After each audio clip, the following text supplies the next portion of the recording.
মিয়ানমারের মংডু শহর নিয়ন্ত্রণ নেওয়ার দাবি করেছে দেশটির সশস্ত্র বিদ্রোহী গোষ্ঠী আরাকান আর্মি। ফলে বাংলাদেশ মিয়ানমার সীমান্তের 270 কিলোমিটার সীমান্তের পুরোটাই এখন আরাকান আর্মির নিয়ন্ত্রণে। বেশ কয়েক মাস ধরেই মিয়ানমারের জান্তার সঙ্গে লড়াইয়ের পর 8 ডিসেম্বর সকালে মংডু শহরের নিয়ন্ত্রণ নেওয়ার দাবি করে আরাকান আর্মি। 9 ডিসেম্বর দেশটির গণমাধ্যম ইরাবতীর এক প্রতিবেদনে এই কথা বলা হয়। প্রতিবেদনে বলা হয়, আরাকান আর্মি দাবি করেছে 8 ডিসেম্বর সকালে জান্তার সীমান্ত এলাকার সবচেয়ে শক্তিশালী বাহিনী বর্ডার গার্ড পুলিশ ব্যাটালিয়ন নম্বর 5 লক্ষ্য করে হামলা চালানো হয়।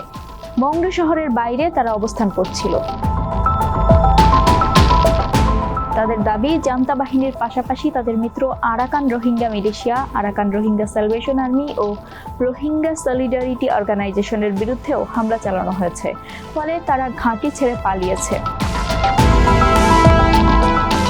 রাখাইন গণমাধ্যমগুলো বলছে, মংডুতে লড়াইয়ের পর Arakan army military operation command 15 এর কমান্ডার ব্রিগেডিয়ার জেনারেল থুরেইন তুনকে গ্রেপ্তার করেছে। এর বাইরে 80 রোহিঙ্গা বিদ্রোহী ও জান্তা সেনাকে গ্রেপ্তার করা হয়েছে।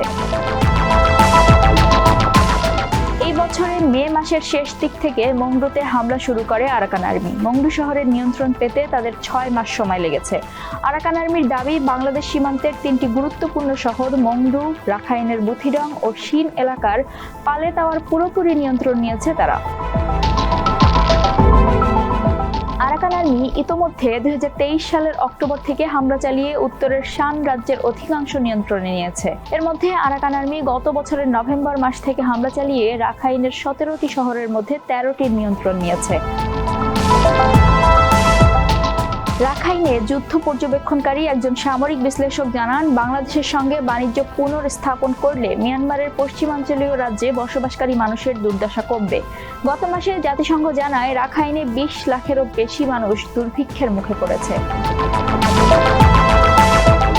সামরিক ওই বিশ্লেষক আরও বলেন, রাখাইন রাজ্যে রোহিঙ্গা সমস্যার সমাধান করতে চাইলে বাংলাদেশ সরকারকে বিদ্রোহী সেনাবাহিনীর সঙ্গে অর্থপূর্ণ সংলাপ করতে হবে।